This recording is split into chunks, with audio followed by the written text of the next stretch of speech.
Minha tia-avó saiu com minha bisavó para pescar no mangue.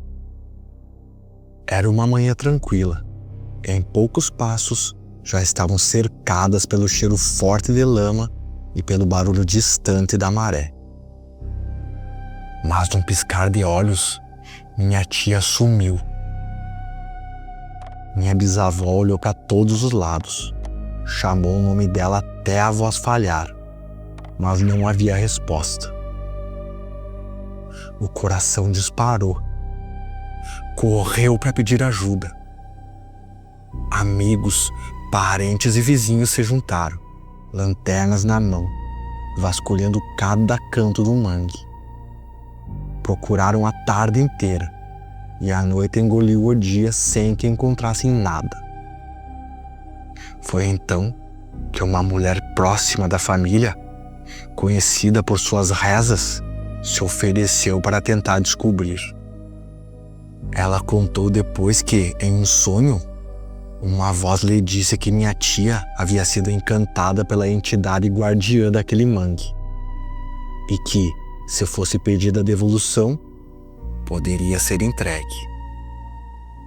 Ela fez a prece, pedindo com firmeza que minha tia fosse trazida de volta. 3 dias se passaram. No 4º dia, sem aviso, minha tia apareceu na porta de casa.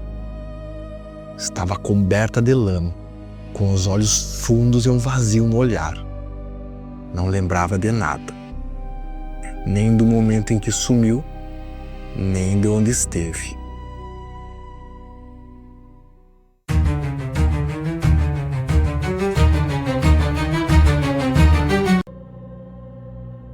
Essa história aconteceu antes de eu nascer. Meu pai ainda era criança e minha bisavó já estava gravemente doente nas pernas. Na época, minha avó tinha um primo. Vamos chamá-lo de Mauro. Numa noite, Mauro apareceu no portão da casa da minha família, visivelmente nervoso. Disse que havia algo enterrado no jardim e que precisava ser desenterrado imediatamente. Minhas tias e minha avó, intrigadas, pegaram ferramentas e foram ajudá-lo. No escuro, sob o feixe fraco de uma lanterna, começaram a cavar. Logo, a pá bateu em algo que não era pedra nem raiz. Retiraram a terra e, aos poucos, surgiu a forma. Um boneco de feições toscas, feito para parecer humano, coberto de manchas escuras, secas, sangue. As pernas do boneco estavam amarradas com cordas grossas e firmes. O silêncio pesado foi quebrado quando minha avó, apavorada, lembrou que minha bisavó estava com as pernas paralisadas e em forte sofrimento. Não hesitaram. Chamaram uma especialista, uma mulher conhecida por desfazer trabalhos de magia. Quando a bruxa chegou, examinou o boneco e disse com frieza que o trabalho já estava feito. O máximo que poderia fazer era interromper a força daquilo, mas o dano nas pernas não poderia ser desfeito. Perguntaram se ela poderia descobrir quem tinha feito aquilo. Alguns dias depois, ela voltou, dizendo que a responsável era a esposa de um dos meus tios. Uma mulher amarga, cruel e detestada por todos. Minha bisavó ainda viveu muitos anos depois disso. O mais estranho é que meu tio, marido da tal mulher, morreu pouco tempo depois da descoberta do trabalho.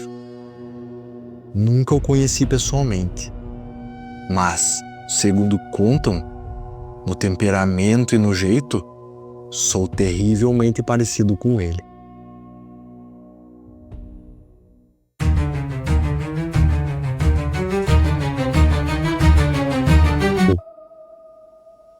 Eu tinha um conhecido do RPG que vivia dizendo que mexia com magia. Sempre achei que fosse só conversa fiada, até a noite em que vi o rosto dele estampado na parede do meu quarto, enquanto eu me preparava para dormir. Fiquei paralisado olhando aquilo. Era nítido demais para ser imaginação. Poucos segundos depois, senti como se agulhas invisíveis atravessassem meu corpo inteiro ao mesmo tempo. Eu não conseguia me mexer nem respirar direito. E então começaram as vozes.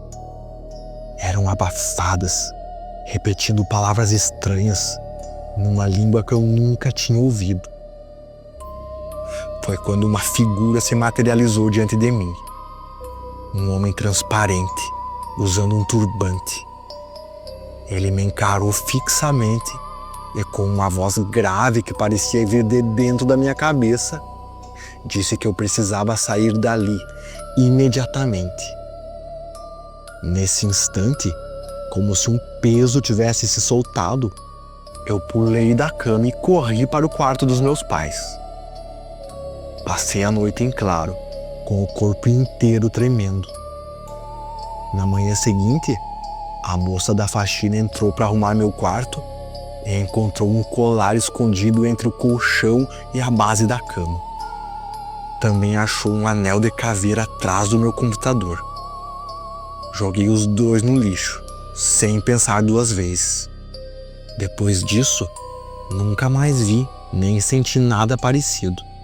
E só para deixar claro, eu não uso drogas, não bebo e, pelo que eu sei, não tenho nenhum problema de saúde mental.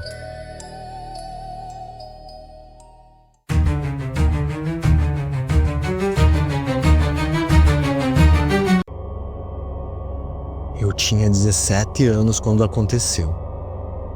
Ainda morava na minha casa de infância e, numa noite, decidi sair de escondido para encontrar uns amigos. Fui pela porta dos fundos e, assim que me virei para fechá-la, senti alguém me observando. Meu coração disparou. Achei que tinha sido pego. Quando olhei, não era minha mãe nem ninguém da família. Era uma figura totalmente monocromática. O cabelo, um preto mais profundo que qualquer sombra. O rosto, branco e cinza, como se estivesse coberto por um chiado de TV fora do ar. Nem um traço, nem um olho, nem um sorriso. Apenas a silhueta de uma menina parada, olhando direto para mim. O vestido que usava era uma mistura dos mesmos dois tons. Instintivamente, estiquei a mão para fechar a porta, mas ela se fechou rápido demais, como se alguém tivesse ajudado do outro lado. Corri pelo quintal, atravessei o portão e só parei na rua. A sensação de que estava sendo seguido não me abandonou até eu chegar à casa do meu amigo, onde fiquei aquela noite. Pouco tempo depois, já de luto pela morte do meu pai, fiquei acordado até tarde vendo o filme com minha mãe. Quando acabou, desligamos a TV, receptor e DVD, cada um com seu controle, e nos despedimos. Não se passou muito até que fui arrancado do sono pelo som da estática altíssima nos alto-falantes. A TV ligada sem sinal de entrada. Saí do quarto e encontrei minha mãe no corredor. Ela também tinha acordado com o barulho. A casa estava vazia.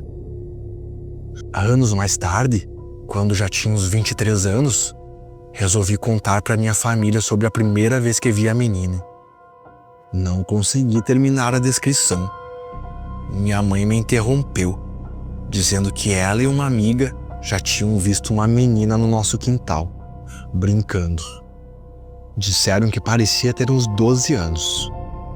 Nosso vizinho, que era o dono original do terreno, nos contou que a primeira família a morar ali perdeu a filha para a leucemia. Pela idade que teria, Era provável que fosse ela. Olhando para trás, percebo que a menina nunca foi ameaçadora. Minha irmã também teve essa impressão. Mas lembro que, às vezes, nosso cachorro me assustava. Ficava parado, encarando o corredor que levava ao quarto dela, rosnando com os pelos arrepiados. Eu não ligava as coisas na época, mas hoje acho que ele também havia. Nunca mais vi nada parecido, mas continuo acreditando no que vi aquela noite.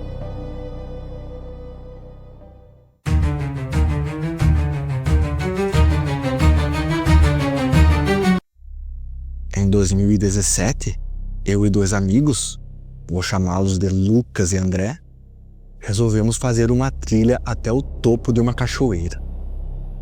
Lucas trabalhava no parque como auxiliar de estacionamento, então conhecia bem a área.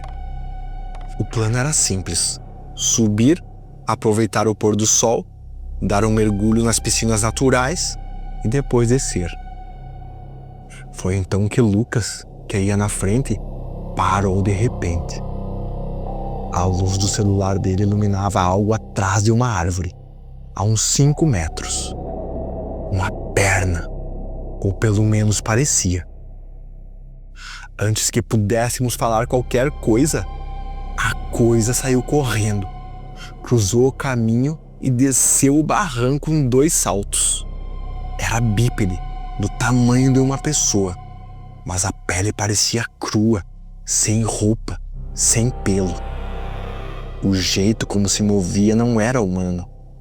Rápido, mas torto, como se cada articulação tivesse no lugar errado. Vimos braços, pernas e uma cabeça, mas não sei explicar o que era aquilo. Ficamos imóveis por alguns segundos, com o coração disparado, olhando para onde ela sumiu.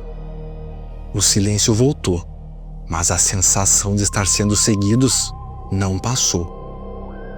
Ainda tínhamos 3 quilômetros de descida pela frente. Cada passo parecia mais pesado. Ninguém falava, com medo de ouvir algo respondendo. Quando finalmente chegamos à casa de Lucas, estávamos exaustos e gelados de pavor. Alguns anos depois, voltamos a acampar em uma área próxima. De madrugada, acordei para ir ao banheiro e vi uma luz redonda flutuando no escuro, a poucos metros da barraca.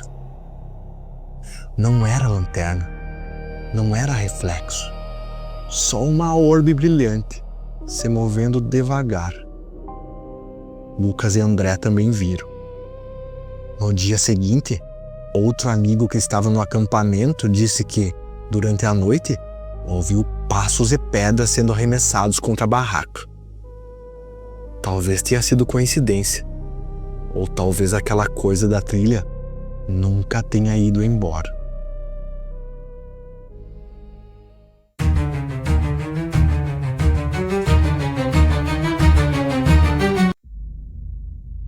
Eu morava no interior, quase no fim de uma longa estrada sem saída.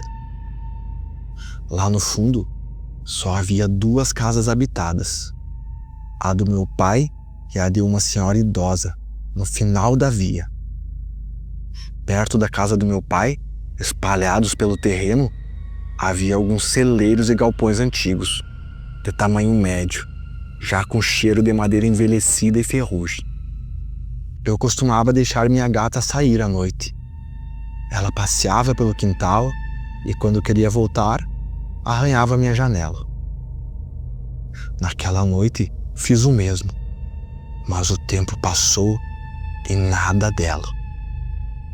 Normalmente, ficavam no máximo 2 horas fora de casa, mas já tinham se passado bem mais que isso e comecei a ficar inquieto. Saí pela porta lateral, chamando seu nome, e imediatamente senti aquele peso estranho no ar, como se tivesse alguém ali, observando. Tentei ignorar. Peguei a lanterna e fui em direção aos celeiros. encontrei minha gata encolhida num canto, dentro de um deles. Estava rígida, o corpo duro como pedra, os olhos arregalados. Parecia petrificada de medo. Peguei-a no colo e comecei a voltar.